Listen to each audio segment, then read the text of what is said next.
Hi, ഇന്നത്തെ ഒരു വീഡിയോയിൽ ഇന്ന് ഞാൻ കാണിക്കാൻ പോകുന്നത് ഈ കറ്റാർ വാഴയാണ്. ഇത് ഒരുപാട് നാളിങ്ങനെ അധികം വളരാതെയൊക്കെ ഇങ്ങനെ മുരടിച്ച് നിന്ന ഒരു കറ്റാർ വാഴയാണ്.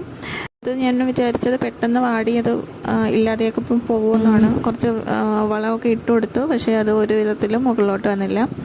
പിന്നെ ഞാൻ ഇരിക്കുന്നിടത്തു നിന്ന് മാറ്റി മാറ്റി പലതവണ വെച്ച് നോക്കി, നടന്നില്ല. പിന്നെ ഇപ്പം ഞാൻ ഇച്ചിരി തണൽ എന്നാൽ അധികം തണലുമല്ല വെയിലും കിട്ടുന്ന ഇടത്താണ് വെച്ചേക്കുന്നത്. അപ്പോൾ ഇന്ന് ഞാൻ ഈ വീഡിയോ എടുക്കാൻ കാരണം എന്താണെന്ന് വെച്ചാൽ ഇത് നല്ല പുഷ്ടിയോടുകൂടെ വരാൻ തുടങ്ങിയിട്ടുണ്ട്. ഇതിൽ ഞാൻ ചാണകപ്പൊടിയും പിന്നെ അതുപോലെ തന്നെ മുട്ടത്തോടും ഞാൻ അതിലേക്ക് ഇട്ട് കൊടുത്തു. ഈ 2 വളമാണ് മണ്ണിൽ ചേർത്ത് കൊടുത്തിരിക്കുന്നതും അതിൽ നിന്ന് വിത്ത് മുളച്ച് വന്നിട്ടുണ്ട്. അതാണ് ഞാൻ ഇതിൽ കാണിക്കുന്നത്. അപ്പോൾ ഇത് കണ്ടപ്പോൾ വളരെയധികം സന്തോഷമായി. അപ്പോൾ ഈ വീഡിയോ നിങ്ങളിലേക്ക് ഷെയർ ചെയ്യാമെന്നും കൂടെ വിചാരിച്ചതാണ്.